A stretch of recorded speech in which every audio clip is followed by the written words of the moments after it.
Bien, bonjour à toutes, bonjour à tous. Est-ce que c'est ça qu'on appelle un cliffhanger? En tout cas, la semaine dernière, je vous avais laissé là Saint Matthieu peint par le Caravage, dont Nicolas Poussin disait qu'il était né pour détruire la peinture. Nous sommes en 1602, suspendus avec lui au rebord de la falaise, ou en tout cas sur le bord de la surface peinte.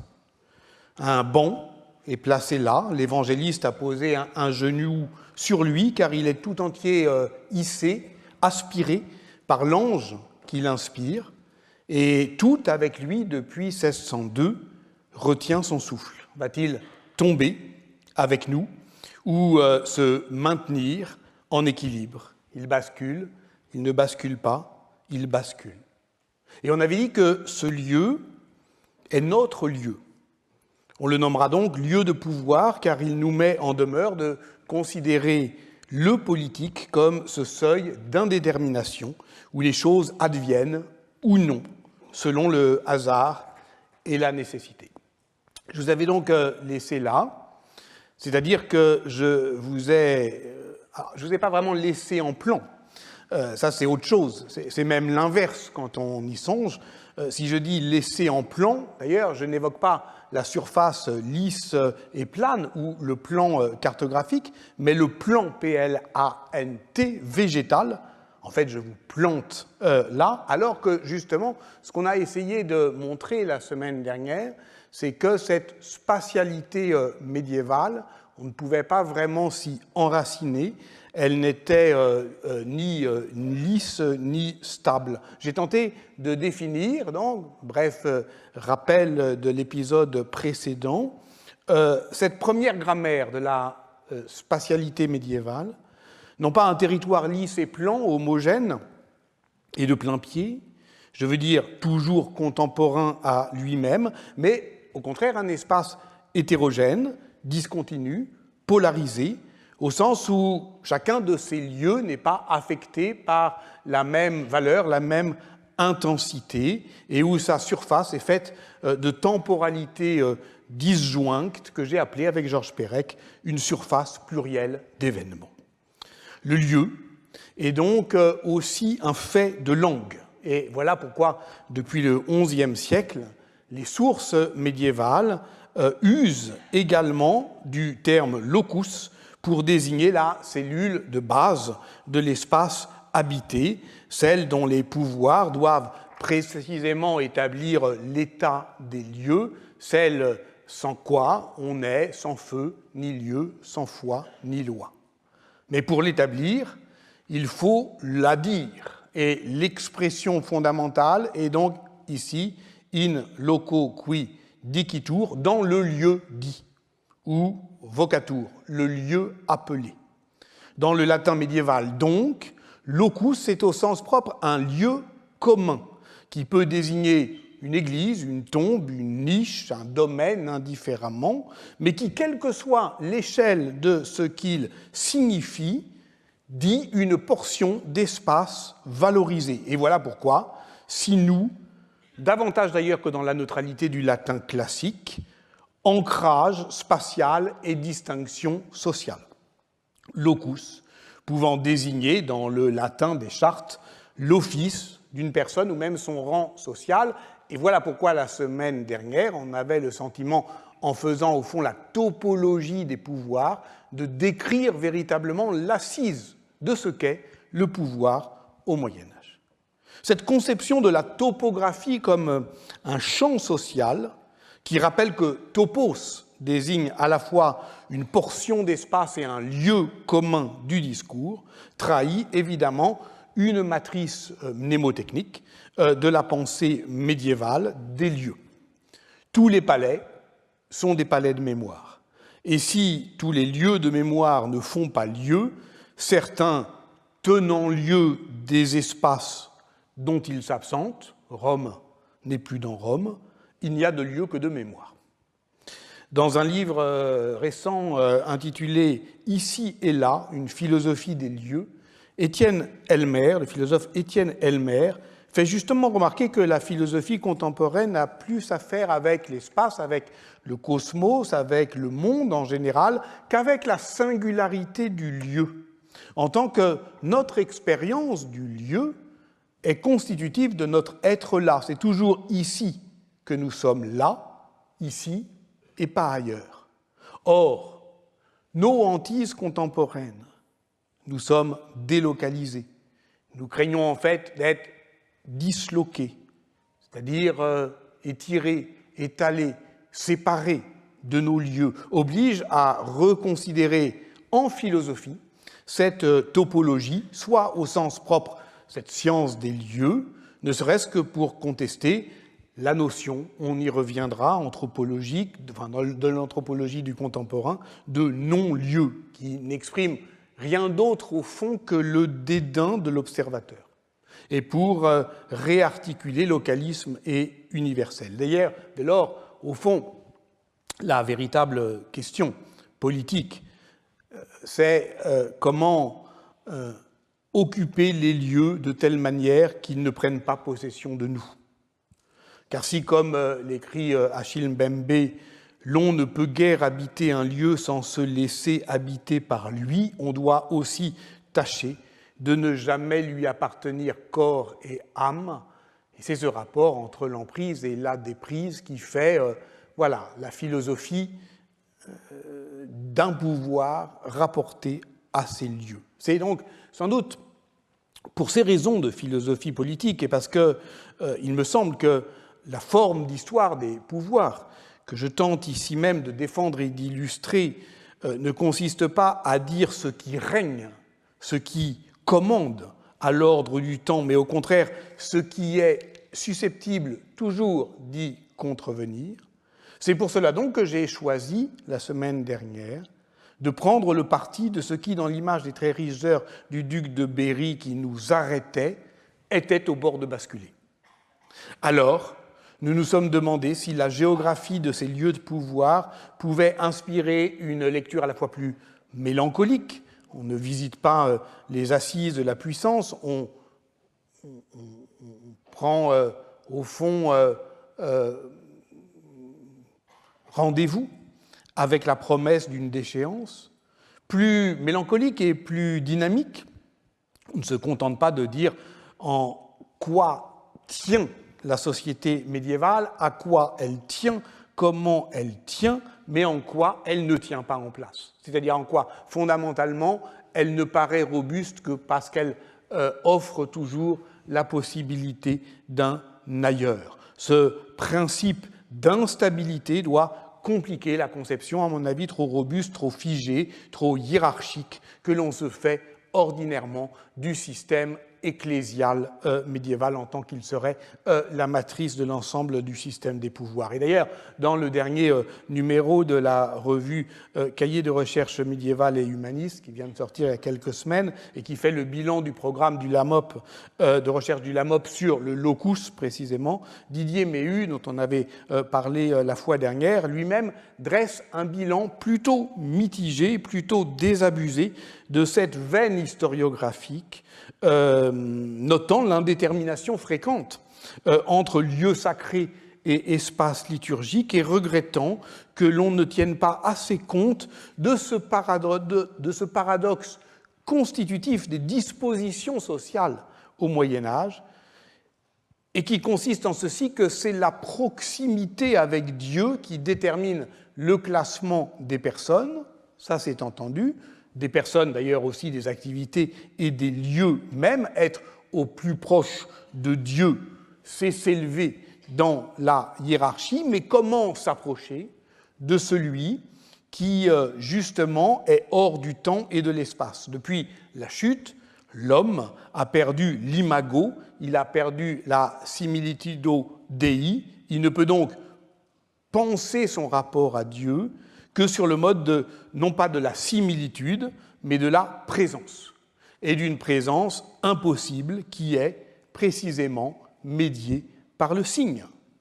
Et tel est d'ailleurs, pour en revenir au Caravage, ce que sa peinture tente d'approcher, et qui, ainsi que l'a montré l'écrivain Yannick Enel dans son livre « La solitude Caravage », répond au scintillement de la parole évangélique de Luc 17, 21. Je cite, « Le royaume de Dieu ne vient point avec éclat, et l'on ne dira pas « il est ici », car voici, le royaume de Dieu est en dedans de vous. » Il est donc à la fois intouchable et de cette proximité déchirante avec nos actions les plus ordinaires.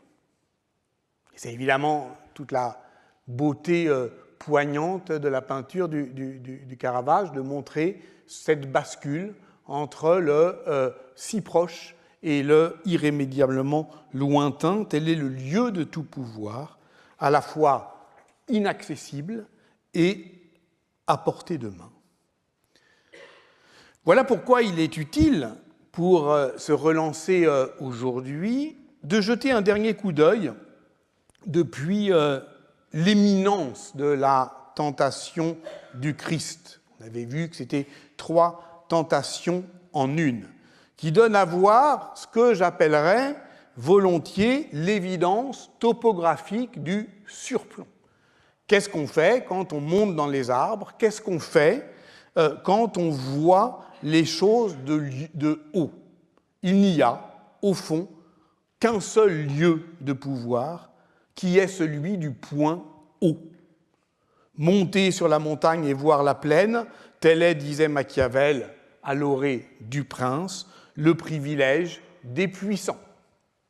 C'est celui de Federico da Montefeltro, duc d'Urbino, faisant de son palais hissé sur son piédestal comme une statue équestre sur son socle, une falaise d'autorité brute qui surplombe et assujettit le paysage. Mais une falaise qui est trouée de loggia, plus grande que celle qu'on avait vue la semaine dernière de Mehun-sur-Yèvre, et que les citoyens de la ville, devenus les sujets du prince par le seul fait de cette évidence topographique, d'évidence d'être placés là, sous le regard, à l'ombre du regard du prince, appelaient ça, justement, c'est de loggia, les yeux du duc.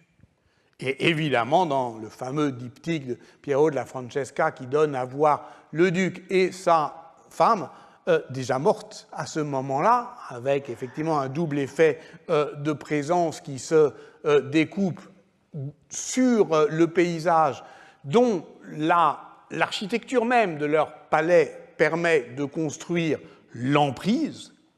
On comprend quelque chose de fondamental dans toute sémantique des lieux de pouvoir, c'est que sentir l'emprise d'un lieu de pouvoir, comme dans le château de Kafka, d'ailleurs, c'est pas être à l'ombre d'une présence, mais à l'ombre d'un regard.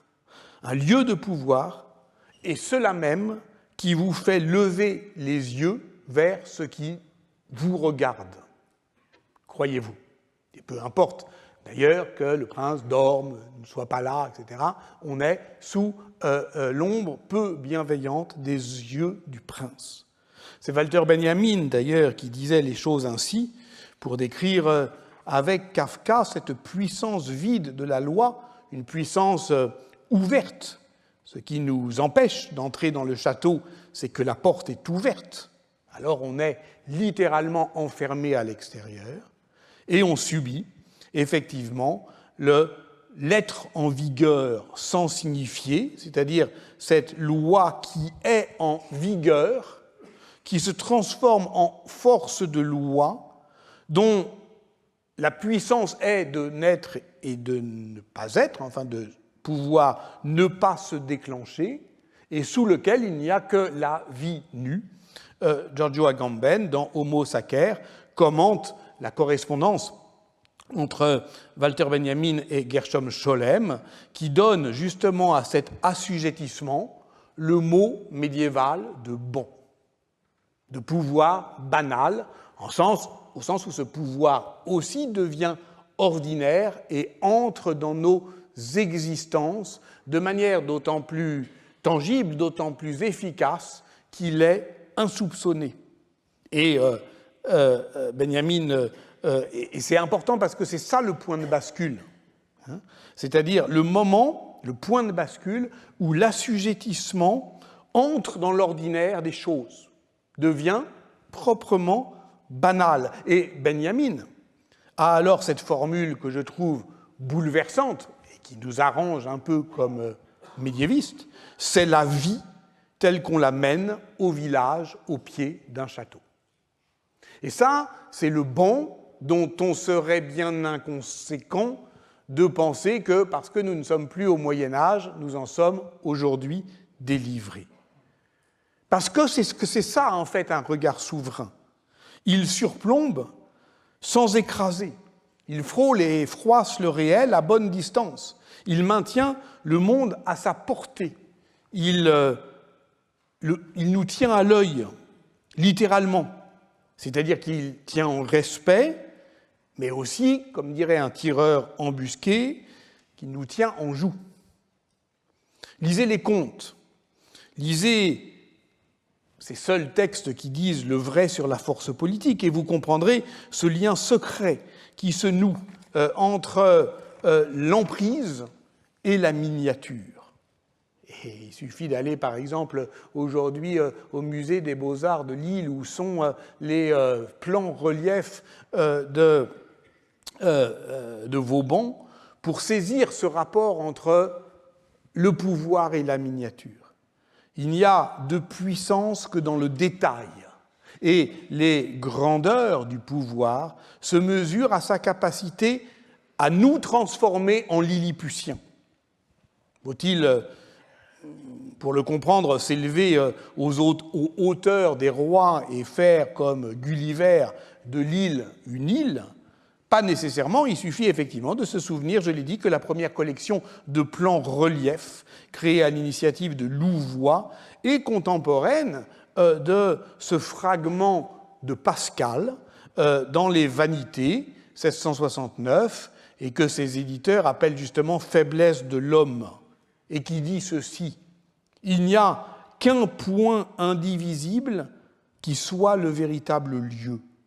Les autres sont trop près, trop loin, trop haut ou trop bas. La perspective l'assigne dans l'art de la peinture, mais dans la vérité et dans la morale, qui l'assignera ?» Et c'est là, effectivement, cet empire des détails qui saisit la manière dont l'État, en l'occurrence, l'État royal, ne se contente pas de frapper, mais d'attraper. Trouver la bonne distance, vous comprenez qu'il n'en va pas seulement de l'office du roi, qui est tout entier dans l'art des rapprochements et des éloignements, et qui trouve dans le plan relief le portrait de son véritable lieu, c'est-à-dire le point d'où il regarde, indivisible comme le point en géométrie, indivisible comme la souveraineté. Non, trouver la bonne distance, il en va plus généralement du métier d'homme. Et lorsque je vous disais à la fin de la semaine dernière « je vais être méchant », il fallait donc entendre « je vais être machiavélien », c'est-à-dire que je vais désormais me conformer à la méchanceté des temps en la caractérisant cette méchanceté comme effectivement une interrogation sur la bascule. Qu'est-ce qui peut nous faire basculer? Par quel mouvement intime on peut effectivement céder à ce pouvoir injuste? Le point de bascule ou de basculement est ce que les climatologues appellent désormais le tipping point, c'est-à-dire, pour reprendre la définition du 6e rapport d'évaluation du GIEC, publié en 2021, le seuil critique au-delà duquel un système se réorganise, souvent de manière abrupte et ou irréversible. En ce sens, c'est un point de non-retour.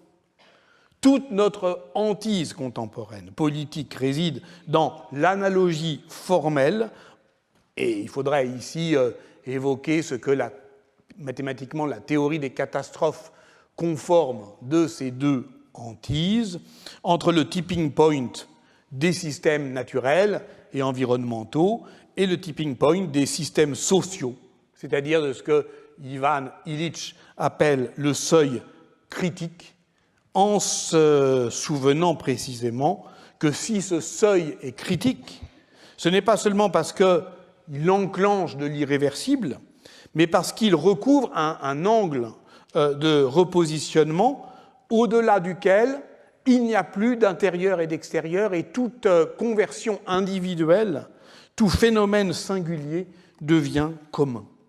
Et c'est là que la question recoupe pour l'historienne et pour l'historien celle du point de vue.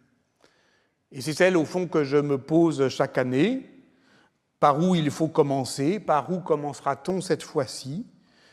Très souvent, trop souvent, depuis 2017, l'effraction du réel vient saccager le bel ordonnancement de mon passé médiéval. Et puis j'ai choisi la semaine dernière de feindre, de vous faire croire, et vous avez eu l'amabilité de jouer le jeu, que nous allions pouvoir cheminer aimablement dans un Moyen-Âge innocent, je veux dire inoffensif, indemne de la hantise du présent.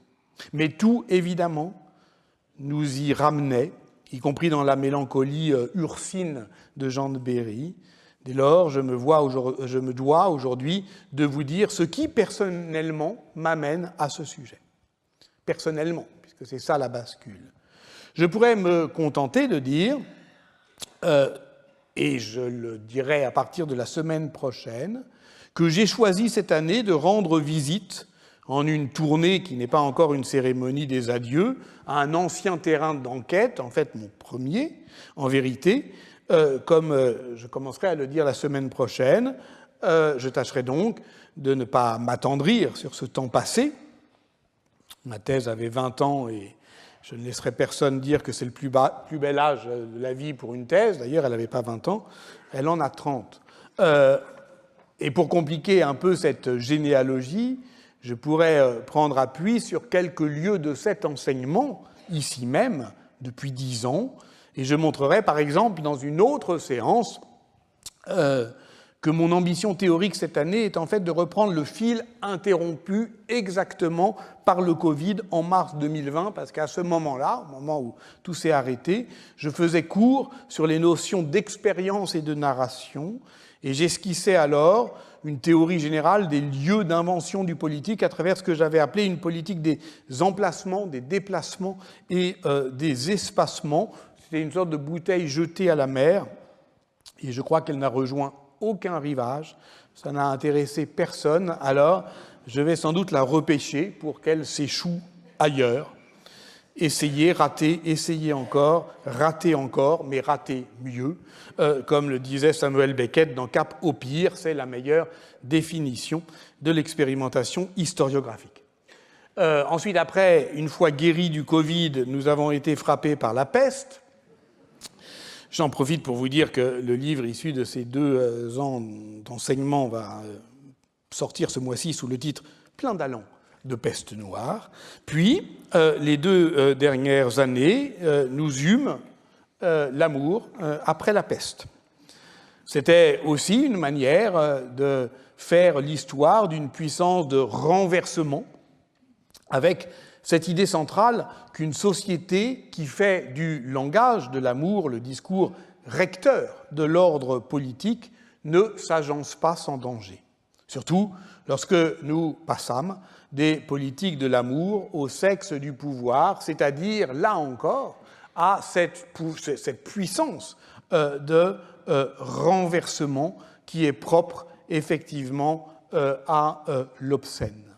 Aussi, aurais-je pu tout aussi bien choisir la semaine dernière d'introduire la première leçon de cette année en enchaînant avec la dernière de l'année précédente. J'avais pour terminer évoqué la scène d'ouverture du film de Pierre Schoeller, L'exercice de l'État, sorti sur les écrans en 2011, et en guise d'ouverture, ce qui s'ouvrait dans ce premier plan, c'était d'abord l'œil du crocodile, puis dans un second temps, l'animal ouvrait sa gueule, la caméra dézoomait, et l'on voyait une femme nue et désirable qui écartait les cuisses, puis les refermait, mais venait ramper vers l'animal. Ce n'est pas qu'elle se jetait dans la gueule du monstre, non, c'est qu'elle s'y glissait langoureusement pour se faire dévorer. Et on comprenait alors que ce n'était qu'un rêve, et on avait parlé essentiellement de ça l'année dernière, des rêves politiques,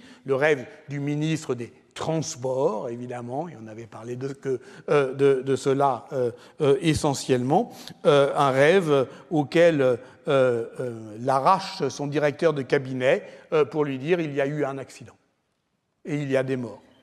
Et pour ramener au fond, la politique a son lieu véritable, il y a des victimes, peut-être des enfants, il faut se rendre sur place pour se confronter à cette scène fondatrice de tout pouvoir, la mort des innocents. Il y avait donc le thème du rêve politique, de la dévoration comme envers de l'Eucharistie, du sexe du pouvoir au sens où, ainsi que l'écrivaient Gilles Deleuze et Félix Guattari dans l'Anti-Oedipe en 1972, la sexualité est partout, dans la manière dont un bureaucrate caresse ses dossiers, dont un juge rend la justice, mais il y avait surtout, et ça je ne l'avais pas dit, et il nous faut maintenant l'explorer à présent, le fait que le reptile sauvage, le crocodile, est à l'endroit exact où il doit être, sur la moquette d'un palais de la République, au pied d'un bureau ministériel. On ne gouverne donc pas sans danger dans les anciens palais des rois. Et c'est, au fond, la question qui nous importe aussi cette année. Dès lors, voilà comment on pourrait la formuler. Ne peut-on pas envisager le pouvoir qu'ont les lieux de pouvoir sur ceux qui les occupent comme une force de prédation, peut-être même de dévoration?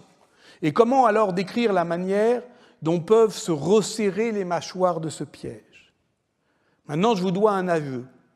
L'idée de ce cours s'est imposée à moi le vendredi 28 février 2025, lorsque le monde entier fut convié à un spectacle télévisuel des plus dégradants, la scène d'humiliation publique de Volodymyr Zelensky par Donald Trump et ses conseillers, transformant le bureau ovale de la Maison-Blanche en guet-apens, humiliation dont nous comprenons mieux aujourd'hui qu'elle était le premier acte d'un théâtre de la cruauté par laquelle une démocratie se subvertit en suprématie. Le lieu, le corps, l'événement, la parole, tous les ingrédients politiques du locus sont là. Mais tous se dégradent. Le corps en menace physique, la parole en invective, l'événement en clash télévisuel. Et le dernier mot fut de Trump. Je pense que nous en avons assez vu. Qu'en pensez-vous? Ça va faire de la très bonne télévision. Sans doute, si personne ne trouve les mots qui sauront la contredire, et quand, effectivement, un mot aura suffisamment de force pour appuyer cette phrase très forte. Je pense que nous en avons assez vu.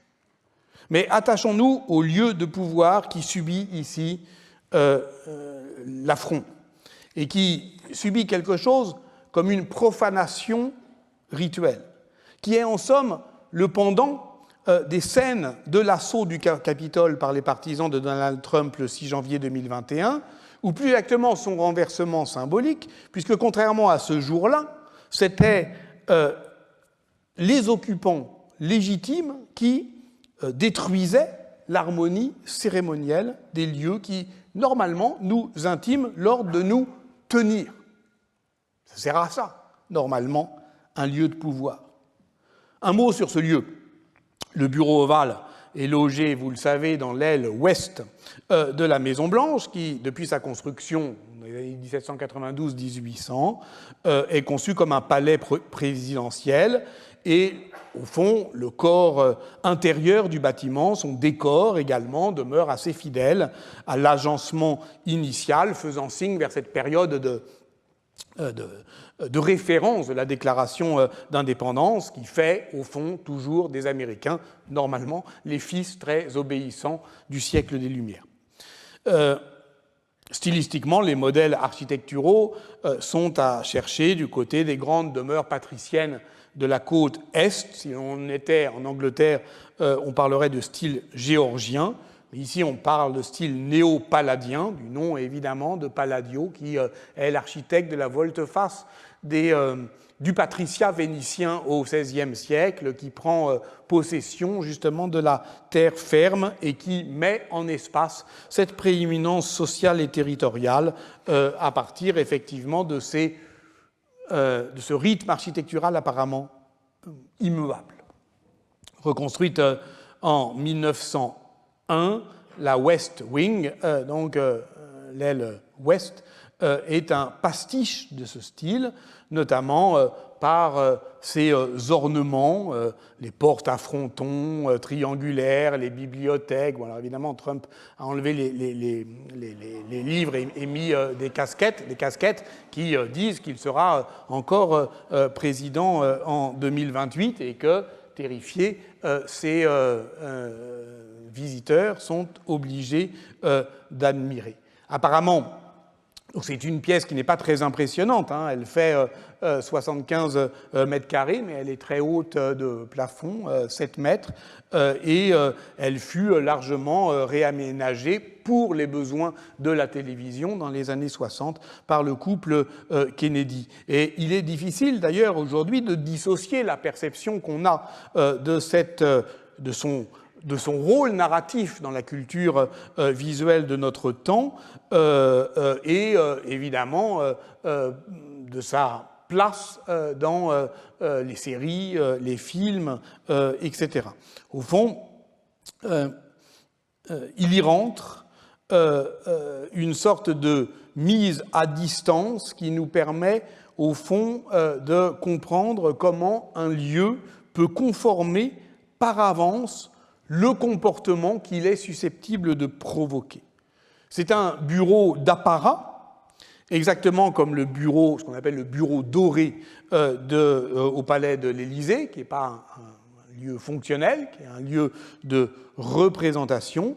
Et la pièce centrale, c'est évidemment le Wheatherly Desk, offert par la reine Victoria, construit à partir du bois d'un navire d'exploration arctique, et qui incarne le corps souverain du président, un hôtel peut-être, mais aussi plus sûrement comme la salle du trône, le fauteuil du trône dans le palais des Tuileries, ou évidemment le lit d'apparat dans la chambre du roi de Versailles. Versailles. Et oui, le mot est lâché. Le paradigme, inévitablement, c'est toujours effectivement Versailles. C'est-à-dire ce que Louis Marin a appelé l'appropriation monarchitecturale de l'espace. Le lieu du roi qui construit un domaine propre, qui se confond avec son propre corps, un domaine qui devient lui-même le lieu de celui qui l'occupe. Parce que le lieu est le domaine du propre. Il ne peut y avoir deux corps dans le même lieu. C'est ce que Furetière, dans son dictionnaire, retient de la notion aristotélicienne du locus, surface première et immobile d'un corps qui en environne un autre, ou, pour parler plus clairement, l'espace dans lequel un corps est placé. Voilà pourquoi l'ordre local, ce qu'on peut appeler avec Louis Marin dans plusieurs textes, dont un qui s'appelle le lieu du pouvoir Versailles, justement, l'ordre local exhibe la loi, ou plus précisément ce qui a force de loi. C'est donc une configuration de position dans laquelle les choses sont placées les unes à côté des autres de manière stable et hiérarchique. Normalement, dans un lieu de pouvoir, on doit être comme ça. Ça, c'est une photographie qui est parue il y a quelques semaines du très grand photographe Christopher Anderson pour Vanity Fair. effrayante. Hein. Donc là, effectivement, on voit que quand on est conseiller de Trump, bon, d'abord on a peur, hein, voilà, et puis en fait on est obligé, c'est ça un lieu, de se conformer à l'idée. Comment on se l'est faite, cette idée, vraisemblablement en regardant West Wing, enfin en regardant des séries, etc., à l'idée effectivement que le lieu configure un certain rapport de position et de hiérarchie dans l'espace, et que tout ça est lissé. D'ailleurs, tout le monde a l'air d'avoir le même âge, alors qu'en fait, là, la porte-parole a 28 ans, mais bon, c'est pas grave, tout le monde, effectivement, est lissé et figé. Un lieu de pouvoir discipline donc le corps, qui l'accueille, non pas pêle-mêle, mais chacun à sa place, disposé tautologiquement. Je veux dire, disposé selon ses propres dispositions, ce qui a pour effet de neutraliser, de naturaliser l'ordre social. Bon, j'en ai marre des images de Trump. Dites-moi d'arrêter quand... Voilà.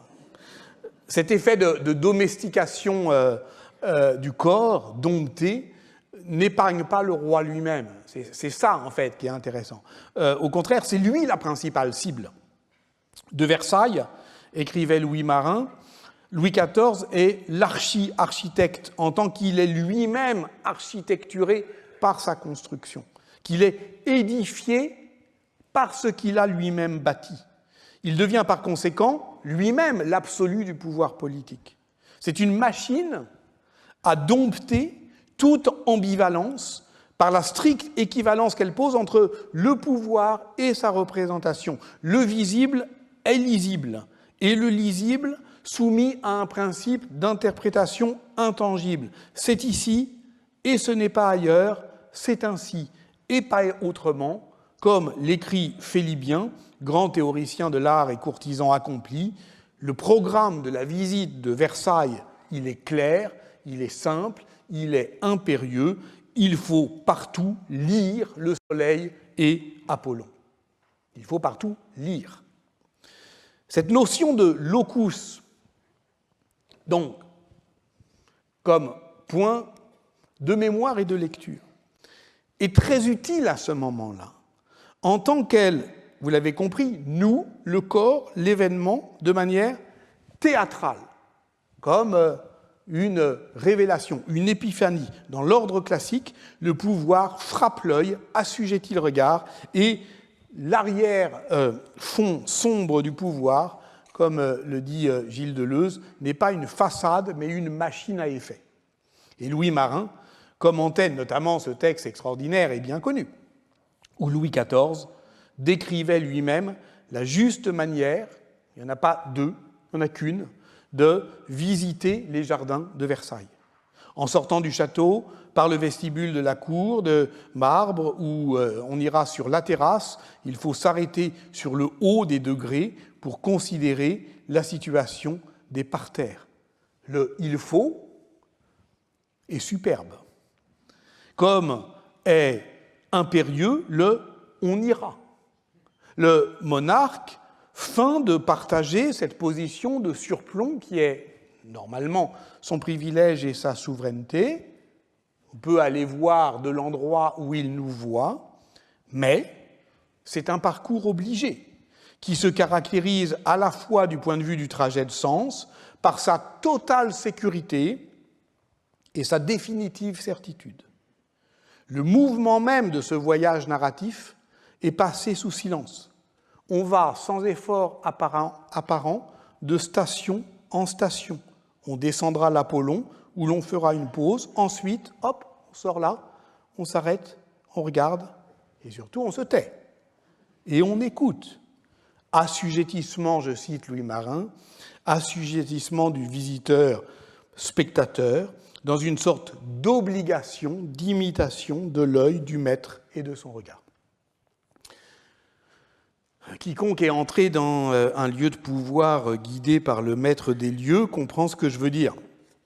Quand vous êtes obligé d'aller dans un lieu de pouvoir, en règle générale, c'est parce que vous avez quelque chose à dire, mais il va falloir d'abord écouter.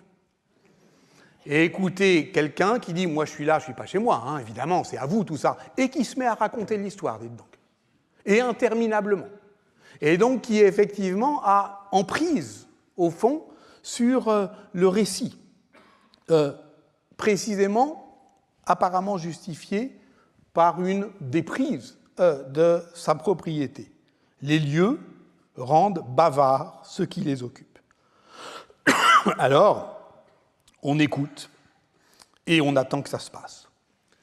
Dans ces méditations pascaliennes, justement, Pierre Bourdieu, on est en 1997, et elles sont vraiment pascaliennes, ces méditations, parce qu'elles prennent effectivement appui sur cette théorie pascalienne de la représentation. Pierre Bourdieu, donc, décrit cet art de prendre cet art qu'a le pouvoir de prendre sur le temps des autres, de faire attendre, de différer, tout en laissant espérer, de surseoir, mais sans trop décevoir trop complètement, ce qui aurait pour effet de tuer l'attente elle-même, qui est partie intégrante de l'exercice du pouvoir. Une salle d'attente est le propre du pouvoir médical qui prend soin de ses patients, pourvu qu'ils le soient, patients. C'est-à-dire qu'ils se soumettent à une attente anxieuse et impuissante. Et c'est la même chose avec le pouvoir universitaire qui repose sur l'art de débouter sans dégoûter, de tenir en haleine sans désespérer. Un lieu de pouvoir prend le pouvoir sur celui qui le traverse pour peu qu'il frôle, qu'il freine, qu'il filtre. Et on étudiera tout ça ensemble, si vous le voulez bien, comment, à partir du XIIIe siècle, l'architecture palatiale trouve des moyens pour filtrer, pour freiner l'accès au prince et, au fond, le rappeler que qui le contrôle est maître du tempo, qu'il peut temporiser et brusquer, qu'il connaît les dédales et les raccourcis, et que à un moment donné, il sera devant vous et il vous aura pris de court. Donald Trump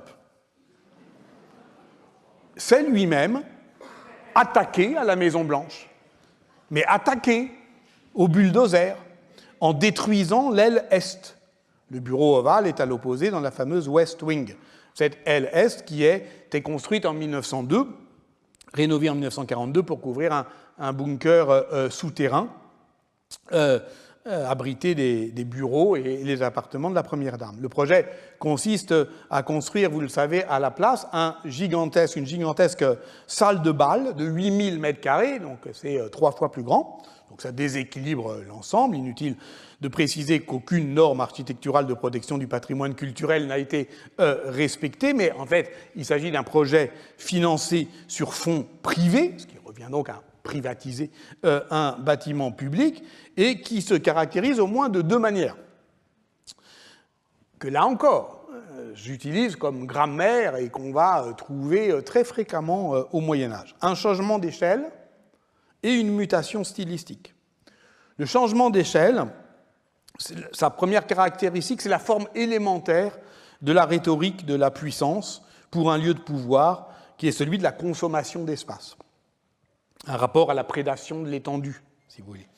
C'est ainsi, par exemple, que s'étendent et s'étalent les grands palais de l'Empire almohade au XIIe siècle dans le Maghreb et en Andalousie, les successeurs des sultans, répugnant souvent à investir les lieux de la puissance héritée, comme l'ont notamment montré les beaux travaux de Mehdi Guirgat. On y reviendra peut-être. Il y avait donc deux manières, au fond, d'imposer sa domination, par recouvrement, élargissement, déplacement d'une part, et alors du passé on fait table rase, ou par réaffectation des traces de ce passé au présent d'un nouveau discours du pouvoir lui-même. Autrement dit, bâtir ne revient pas seulement à aménager l'espace, mais le temps. Aménager le temps de la mémoire. On s'est beaucoup étonné de découvrir le 20 janvier 2025, premier jour de l'administration Trump, son deuxième mandat, parmi ses 26 executive orders, un décret qui faisant spectacle effectivement de sa signature et disant le changement de tempo qui allait caractériser son second mandat, 26 décrets le premier jour. Il faudrait ici relire ce que Paul Virilio a écrit sur le rapport entre vitesse et tyrannie. Le fascisme, c'est la vitesse, c'est prendre de court tout le monde. Un décret, donc, sur la belle architecture fédérale et civique qui ordonnait l'abandon des choix architecturaux des années 60 et 70. Alors, on ne sait pas très bien ce que ça vise. Est-ce que ça vise le brutalisme, le déconstructivisme? En fait, peu importe. Il s'agit de promouvoir une, je cite, architecture traditionnelle, régionale et classique, qui est donc, si on le comprend bien, le style néoclassique qui doit prévaloir pour tout bâtiment public. Mais peu importe le détail, l'essentiel, c'est dans la proclamation autoritaire d'un passé de référence qui permet à Donald Trump de concilier par la forme architecturale l'expression d'une rupture qui se donne comme retour à la tradition. Il s'agit donc de réécrire l'histoire pour s'inscrire dans une lignée. Et ici, remarquable est ce qu'on a appris il y a 3 semaines, au mois de décembre dernier, sur le Walk of Fame, cette galerie de portraits des présidents qui se trouve sur le parcours entre la résidence et l'entrée du bureau ovale. Et Trump a réécrit lui-même les cartels pour dire tout le mal qu'il pensait de certains de ses prédécesseurs, et notamment de Joe Biden. Je cite, de loin le pire président de l'histoire américaine. Et alors c'est une version très dégradée du voyage narratif de Louis XIV dans ses jardins, on le comprend, mais qui a un dilemme particulier, justement, c'est une galerie de portraits. Que faire de ce, de loin, le pire président de l'histoire américaine? Comment exprimer cette éclipse de la puissance entre Trump I et Trump II? Le stratagème qu'aurait adoré Louis Marin consiste ici à remplacer le portrait de Biden par une photographie de l'autopen, c'est-à-dire ce dispositif de signature automatique qui symbolise ici, dans un saisissant effet de représentation, la présence d'une absence. En fait, il n'était pas là, il était débile, on signait à sa place. Et d'une certaine manière, malgré tout, il y a quand même continuité. Pour comprendre la portée d'un geste aussi subversif, quand même, transportons-nous à Venise.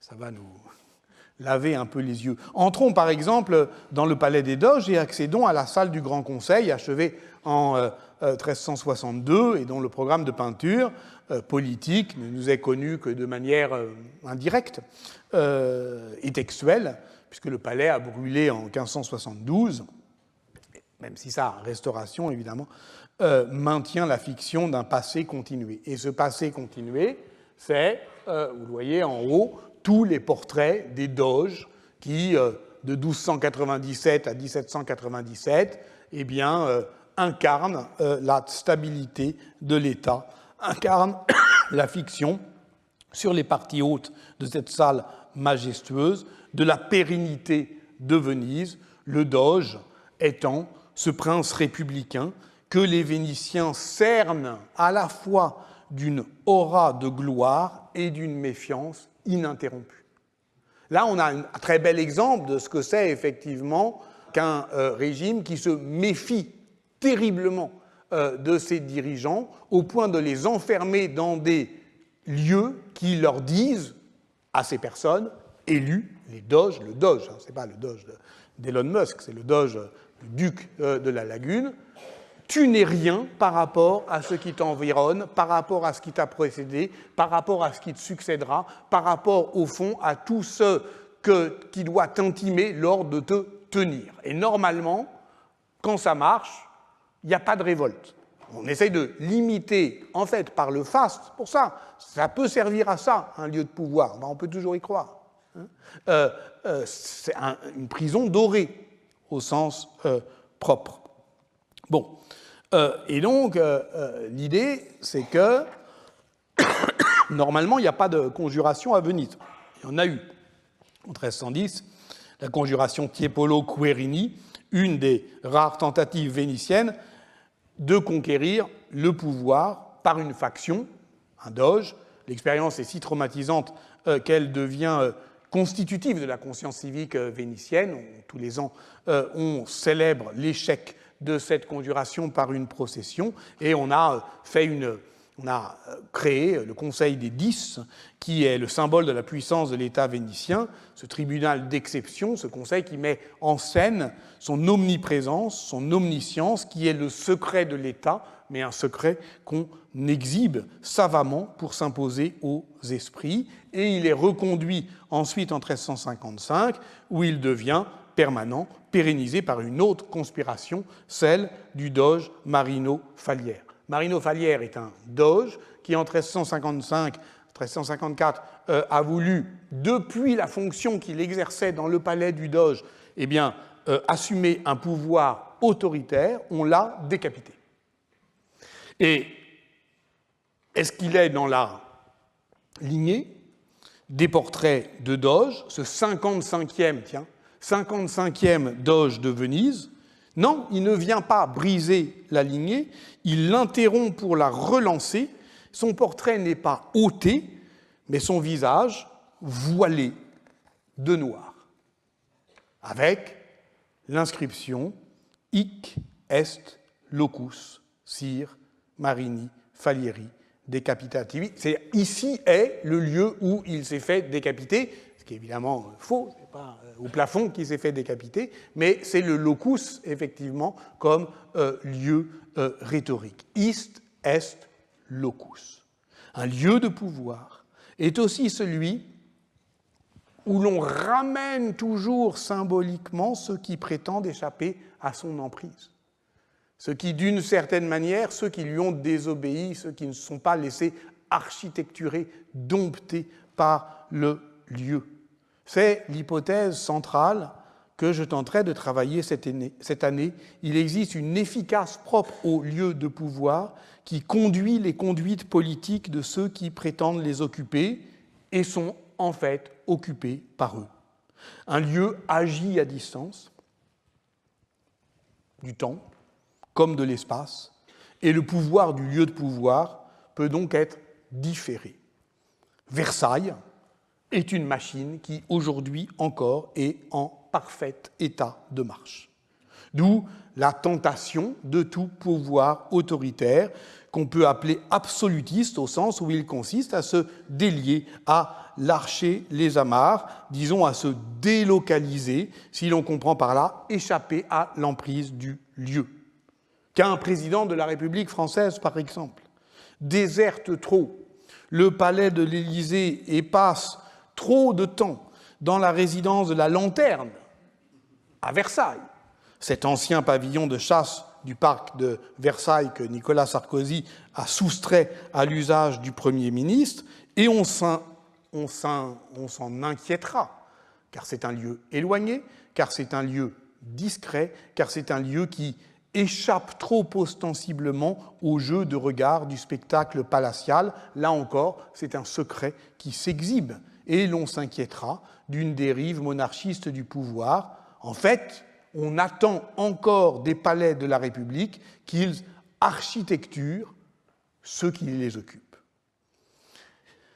Évidemment, en matière d'échappée belle, Donald Trump est imbattable, puisque lui, en fait, il a compris que même s'il la bousillait tout le temps, le mieux, c'était d'aller ailleurs, notamment dans cette autre Maison-Blanche purement privée, qui est effectivement Mar-a-Lago, l'autre Maison-Blanche, sa résidence, qui convoque un imaginaire de conte de fées entre Walt Disney et Las Vegas, celui que Louis Marin, encore lui, a analysé dans Utopique jeu d'espace. Et c'est évidemment de Mar-a-Lago, vous l'avez compris, qu'a eu qu'a été enclenchée la séquence, l'acte vénézuélien de ce théâtre de la cruauté. Alors il y aurait bien des manières de le commenter, parce qu'on est en Floride, parce qu'il y a des exilés cubains, parce qu'on est proche effectivement du théâtre des opérations, mais effectivement toute cette architecture qui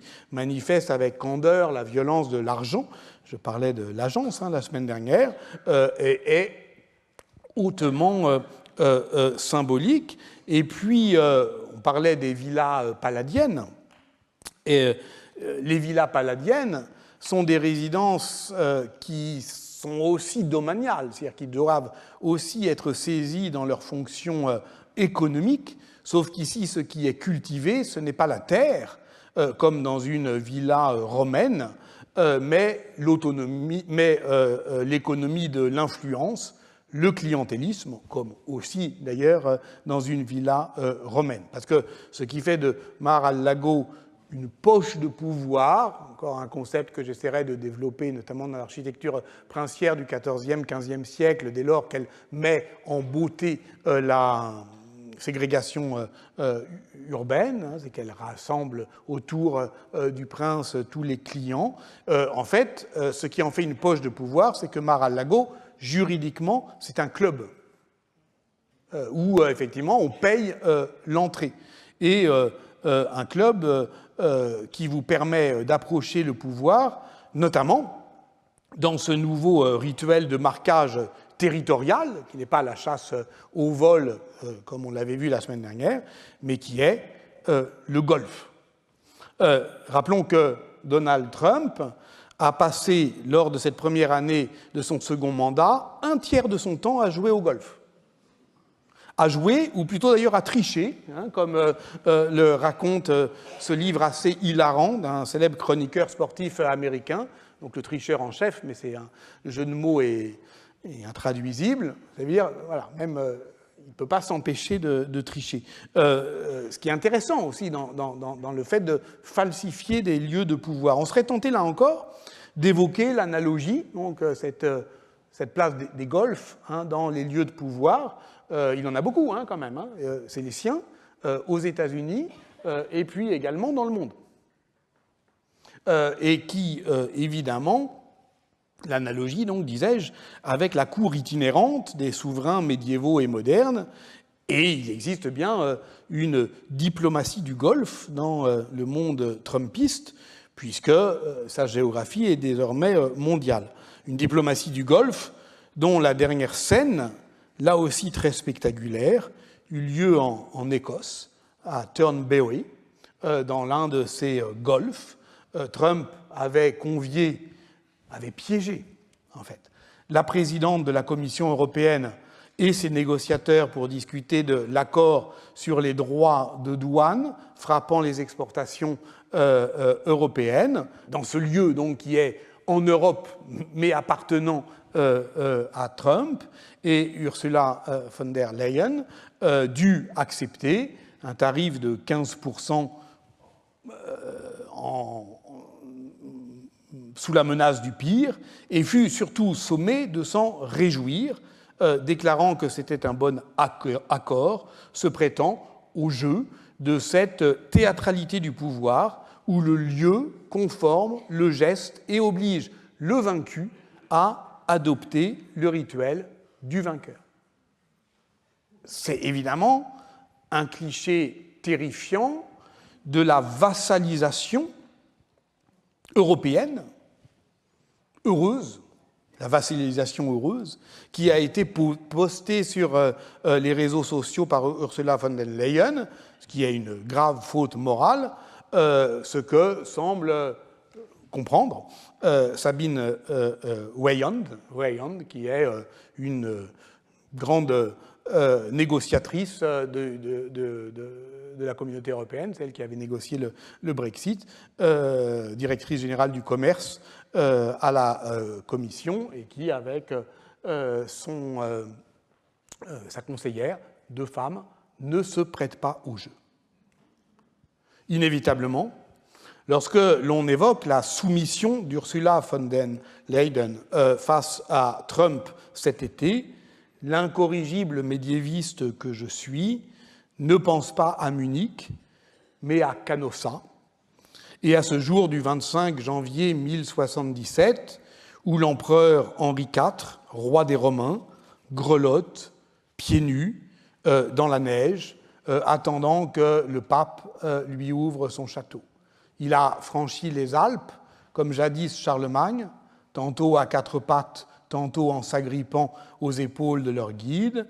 Il a tiré le roi sur une peau de bœuf, lit-on dans les annales impériales, et c'est un empereur pénitent qui est accueilli dans le giron de l'Église. Et quand par exemple, Otto von Bismarck, devant le Reichstag, le 14 mai 1872, après que le pape Pie IX eut refusé d'accréditer un ambassadeur allemand, déclare « Nous n'irons pas à Canossa », ça veut dire « Nous ne subirons pas l'humiliation ». Mais est-il certain que le roi ait subi une humiliation à Canossa? Après tout, il ressortait renforcé de l'épreuve, tandis que le pape ne pouvait se dérober à son devoir d'absolution. La scène ressemble davantage à la ritualisation d'une négociation préalable qu'à une capitulation. Elle témoigne d'une forme de rationalisation de l'action politique que l'on peut interpréter dans le contexte du rapport entre pouvoir spirituel et pouvoir temporel comme une forme de désenchantement. Par ce rituel d'humiliation publique, autrement dit, l'empereur Henri IV restaurait une royauté davidienne, c'est-à-dire fondée sur la pénitence. Les lieux de pouvoir portent la mémoire de cette histoire pénitentielle, et notamment à Constantinople, où la configuration monumentale articulant le grand palais à la basilique Sainte-Sophie ne révèle son sens et sa raison d'être que par l'ordre du cérémonial qui conduit l'empereur de l'un à l'autre. Qui le conduit, oui, mais c'est ça que je voulais dire, normalement, non pour l'exalter, mais pour le conformer, le contrôler, lui rappeler à chaque étape ce qu'est son pouvoir, en quoi il peut être acceptable ou non, tester, oui, tester sa capacité à se laisser architecturer par ses souvenirs accumulés. Parce que tout lieu de pouvoir, oui, est aussi un lieu de tentation. Un lieu qui dit au Basileus, tu entres dans le sanctuaire, mais tu n'es pas prêtre. Tu franchis les portes impériales qui te conduisent jusqu'à Dieu, mais seulement après avoir demandé pardon de tes péchés au prêtre. Cela, et j'en termine par là, Gilbert d'Agron l'a décrit magnifiquement, et notamment dans ce livre majeur « Empereur et prêtre », étude sur le césaropapisme byzantin, paru en 1996, où l'on lit ceci. Mais qu'a-t-on à opposer au pouvoir absolu de l'empereur? Ni un droit, ni des idées, seulement une accumulation de souvenirs, vrais ou inventés, et d'images. Et Gilbert d'Agron de décrire le cérémonial comme, je le cite, une puissante machine à évoquer le passé et à fixer le présent, à sélectionner des lieux chargés de mémoire qui, à leur tour, produiront de la mémoire. Autant donc de stations, autant donc de tentations, autant d'avertissements. Ici, Justinien s'est comparé à Salomon et alors la coupole de l'Église s'est effondrée. Là, Léon VI aurait pu forcer le passage du sanctuaire, mais il ne l'a pas fait. Mais il s'est arrêté, mais il s'est prosterné, mais il a pleuré. Loger des récits dans des lieux de mémoire, on appelle ça la rhétorique. C'est elle qui rend l'espace parlant, bavard sans doute comme chez Louis XIV ou Pierre Bourdieu, mais éloquent, mais sentencieux. Ces beaux récits où ces légendes valent mieux qu'une constitution, écrit Gilbert d'Agron. Là, j'en suis pas certain, mais il poursuit ainsi, toujours dans cette même belle page 129 qui somptueuse donne le ton de ce cours et sur laquelle je vous laisserai. Ils analysent en profondeur le phénomène du pouvoir, l'endiguent dans les canaux de la mémoire, le cérémonial donne le canevas, mais l'histoire brode dessus. Elle fait jurisprudence, elle a toujours le dernier mot. Quel sera le dernier mot? Inutile sans doute de nous raccrocher à des vieilleries. Ce monde chrétien où l'on peut être auréolé par sa défaite nous est devenu totalement incompréhensible. Nous sommes entrés dans l'âge de ce que Achille Mbembe, encore lui, appelle le brutalisme, c'est-à-dire un pur éloge de la force qui ne s'embarrasse en rien de ce que la culture européenne a développé pour la rendre acceptable, ce que, dans la langue classique de la rhétorique, on appelle effectivement la représentation. Trouver la bonne distance, comme c'est difficile. Vous comprenez pourquoi j'ai tenté la semaine dernière de résister à cette effraction trumpiste dans cette réflexion sur les lieux de pouvoir. Comment faire en sorte de ne pas se laisser sidérer par ce discours sur la force sans chercher pour autant à se réfugier dans les beautés illusoires du passé. Il y a peut-être quand même quelque chose qui peut nous permettre de tenir une semaine, on va dire, parce qu'on en est là, c'est que tout cela est très moche. C'est aussi un enlaidissement général de l'exercice du pouvoir. Alors, c'est doré, certes, mais le Gilded Age veut dire aussi l'empire du toc, et on a retrouvé, en fait, le prix de ces dorures, c'est quand même 60 balles. Est-ce que c'est une consolation suffisante? Est-ce que la beauté sauvera le monde? On le verra la semaine prochaine.